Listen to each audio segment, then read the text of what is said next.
This P1100 repairing video is dedicated to Acura's drivers. If your Acura is getting a P1100 error code, this video is going to show you 2 practical solutions to fix the error code at home. Use the Zeus app to scan your vehicle and see the error code P1100.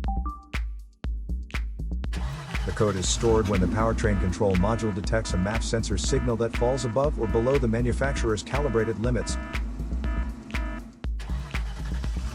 Here are 2 of the most practical solutions to fix Acura's P1100 error code. Method A, MAF Sensor.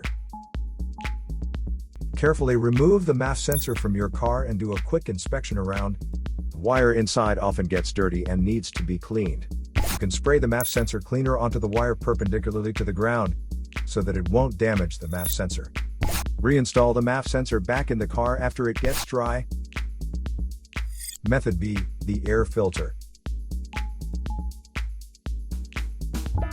Locate the air filter housing. It usually looks like a black plastic box. Disengage the cover to expose the air filter. Be careful not to dislodge any hoses or stretch any wiring when you do this. Remove the old filter carefully. Pay attention to the orientation of the filter as it comes out of the housing. Clean out any excess dirt or debris inside the compartment before installing the new filter.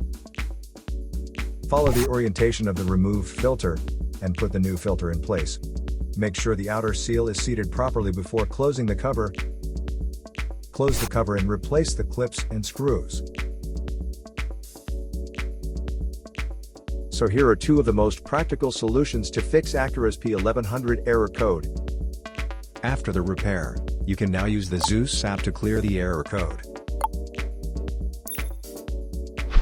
And tap the rescan button one more time to make sure everything is fine with your vehicle.